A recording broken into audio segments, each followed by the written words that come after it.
Cucumber pickles ভিডিওটা দেওয়ার পর আপনাদের থেকে এত রেসপন্স পাবো আমি একদমই ভাবি নাই। আপনারা তো অনেক অনেকভাবে কমেন্ট করেছেন, আমি আপনাদের কমেন্ট সবগুলাই পড়েছি। এটা প্রায় 1 মিলিয়নের উপর ভিউ হয়েছে। তো আপনাদের সবাইকে থ্যাংক ইউ সো মাচ আমাকে এত ভালোবাসা দেওয়ার জন্য। আপনারা অনেকেই কমেন্টে বলছেন যে আমার এই কিউকাম্বার পিকলস রেসিপিটার মধ্যে কিছু ভুল রয়েছে। হ্যাঁ, ভুল থাকতেই পারে, কারণ আমি ফার্স্ট টাইম মেক করি। কথা হচ্ছে যারা আপনারা এই রেসিপিটা পারেন তাদের জন্য তো আমি ভিডিওটা দেই নাই, আমি ইজি প্রসেসে তৈরি করেছি। সো যারা পারেন না তাদের জন্য দিয়েছি। এর আগের বার রেসিপিতে কিন্তু আমি এই শসাগুলোকে লম্বা করে কেটে নিয়েছিলাম, এবার আমি রাউন্ড শেপে কেটে নিচ্ছি। আর এগুলো যে কোনো শেপে আপনারা কাটতে পারেন, বাট অল্প কিছুটা মানে একটু মোটা করে কাটবেন।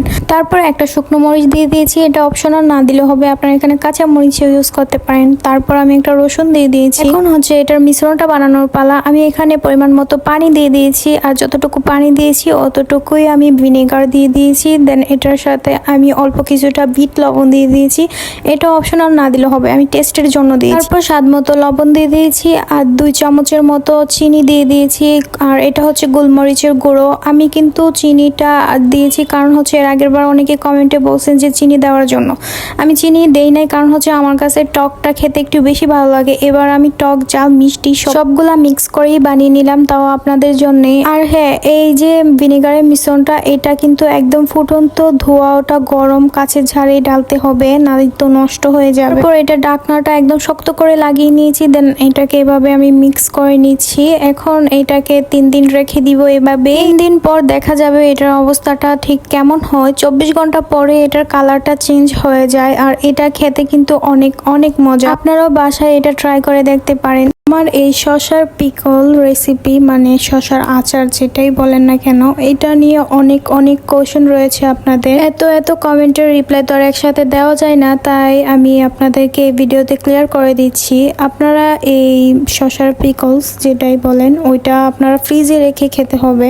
আর বাহিরে আমি মূলত 2 দিন রেখেছি। তারপর যখন আমি এটা মানে ঢাকনাটা খুলে ফেলি, তারপর আমি এটা নর্মাল ফ্রিজে রেখে তারপর খাই। আমার মতে এটা ফ্রিজে রেখে খাবেন, এটাই ভালো হবে।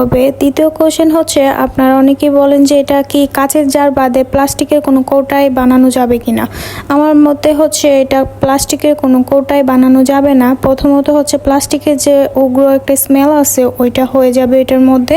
দ্বিতীয়ত হচ্ছে এটা নষ্ট হয়ে যাবে। এই শসার পিকল বানানোর জন্য আপনাদের এমন কাঁচের জারই লাগবে, প্লাস্টিকের বয়মে হবে না। তারপর আপনারা অনেকেই বলতেছেন যে এটা কি কচি শসা দিয়ে বানাতে হবে কিনা। হ্যাঁ, এটা কচি শসা দিয়ে বানাতে হবে, কারণ এইটার যে ক্রাঞ্চিনেসটা ওটা একদম পারফেক্ট ভাবে। আর লাস্ট কোশ্চেন হচ্ছে, এটা খেলে কি উপকার হয়। এটা খেলে মূলত উপকার বলতে, শসা তো এমনি স্বাস্থ্যের জন্য অনেক ভালো, এটা জাস্ট টেস্টের জন্য। এটা আপনারা বার্গার, পিৎজা, সালাদ এগুলোর সাথে খেতে পারবেন। এখানে আপনারা চিনিটা অ্যাভয়েড করলে আপনাদের ওজন কমাতেও হেল্প করতে পারে। আই হোপ আপনাদের কোশ্চেনের আনসার পেয়ে গেছেন। সো সবাই ভালো থাকবেন। আল্লাহ হাফিজ।